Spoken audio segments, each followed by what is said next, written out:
কিন্তু আপুনি এটা কথা কৈছে যে এই হাবিখন বনাওঁতে আপোনাৰ মনলৈ আইডিয়াটো কেনেকৈ আহিলে যে এখন আপুনি ধৰক ভবা নাছিলে আপুনি নাই মই ভাল পাওঁ কাৰণে কৰি গৈ আছোঁ হয় হয় আৰু তেতিয়াও মানুহে কয় এইটো পাগল হ'ল গছকে ৰুই থাকে গছ কাটিবলৈ নিদিয়ে এইকাৰণে বেয়া পায় অন্য কাৰণে বেয়া নাপায় আৰু মই বেয়া পাব নাজানো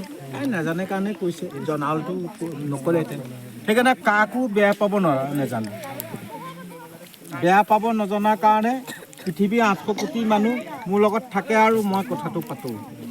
এই সৰু সৰু ল'ৰা ছোৱালী আপোনাৰ ওচৰলৈ কিমান আগ্ৰহ আছে এওঁলোকৰ ওপৰতে ইহঁতৰ যুঁজ আছে আৰু এতিয়া ইয়াত যিটো সোমাব সেইটো মজ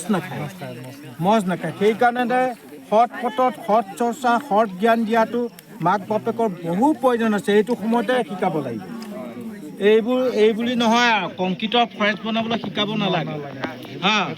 তেওঁলোকে বালি দুলিত উমলি ভাল পায় খেলি ভাল পায় সেই বালি দুলিত ডাঙৰ দীঘল হ'ব লাগে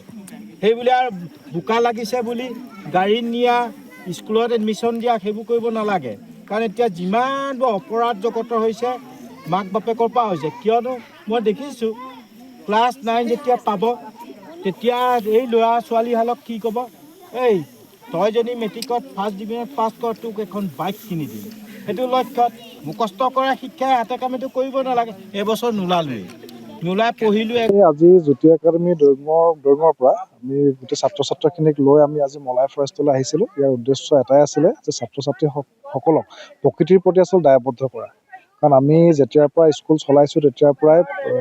5 জুন তাৰিখটো পৰিৱেশ দিৱস হিচাপে পালন কৰি আহিছোঁ আৰু প্ৰকৃতিৰ প্ৰতি যাতে প্ৰকৃতিয়ে আমাক ভৱিষ্যতে যিখিনি দিব চব গ্ল'বেল ৱাৰ্মিঙৰ পৰা আদি কৰি যিখিনি হৈছে প্ৰকৃতিৰ কাৰণে হৈছে সেইটো কাৰণে গছ গছনি ৰুবৰ কাৰণে প্ৰকৃতিৰ প্ৰতি দায়বদ্ধ হ'বৰ কাৰণে তেওঁলোকক আনিছোঁ আৰু ইয়াত আহি এটা বস্তু দুখ লাগিলে যে আমি গম পাইছোঁ কিছুমান দুষ্কৃতিকাৰীয়ে এই যিখন যাদৱ দাই যিখন মানে অৰণ্য বনাইছে তাত তেওঁলোকে অগ্নিসংযোগ কৰিছে আৰু ইয়াৰ পৰা তেওঁলোকক আমি আহ্বান জনাম যাতে এই ইমান কষ্টৰ ফলত যিখিনি কাম কৰিছে আচলতে প্ৰকৃতি যদি সৃষ্টি কৰিব নোৱাৰে আচলতে ধ্বংস কৰাৰ তেওঁলোকৰ অধিকাৰ নাই